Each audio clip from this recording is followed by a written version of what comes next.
Now, when a group of children were arrested for scrawling anti-government graffiti on a wall in Syria, no one really could have predicted what would follow. Well, the war has now entered its 5th year. The United Nations estimates more than 220,000 Syrians have been killed. More than 7.5 million people have been forced from their homes, but they've stayed in the country. Another 4.5 million are thought to be trapped in areas that are besieged or are hard to reach. In all, more than 12 million Syrians are in need of help inside their own country. Almost 4 million others have registered as refugees in neighbouring countries. Rula Amin looks back at how the war began.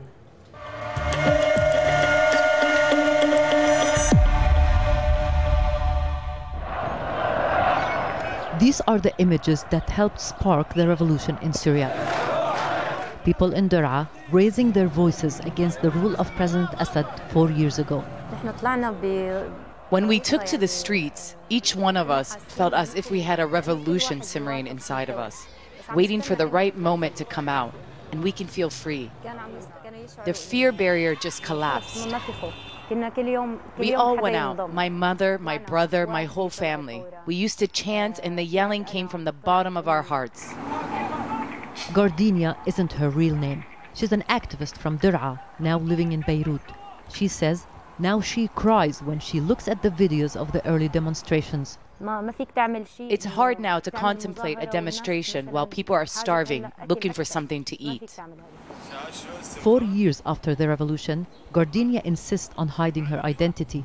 She's afraid of the Assad government, which still controls parts of Daraa where her family lives, as well as other parts of the country, including the capital Damascus.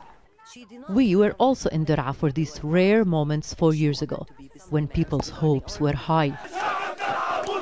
Most believed they would be able to overthrow the Syrian government within weeks. Many Syrians hoped the army would turn against President Assad and the international community would come to their rescue and bomb his palace. But that's not how events unfolded. The revolution turned into a civil war, and Syria turned into a battleground for regional and international forces to fight for their own agendas.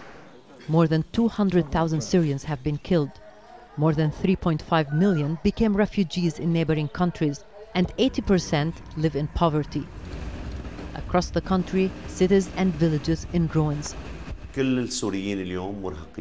Syrians are exhausted, frustrated, so much daily suffering, and too much blood has been spilled. The bill has been high for both sides. The bloodshed must stop. Most Syrians now are lost, don't know where things are heading, and they know things have gone out of their hands. Foreign fighters have flooded into Syria. They included those linked to Al-Qaeda who came to help the opposition, while the government had help from members of the Lebanese group Hezbollah and fighters from Iran. And to add to the complexity, the Islamic State of Iraq and the Levant now controls parts of Syria. Many of the activists who first rose up against Assad found themselves being targeted by ISIL.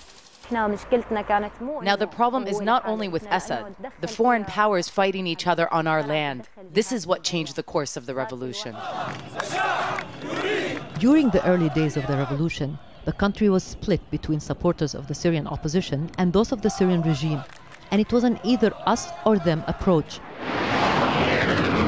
But the conflict today has many players and has dragged on with no clear winners, only losses on both sides, as the majority of Syrians, including those who started the uprising, are left to watch disillusioned from the sidelines.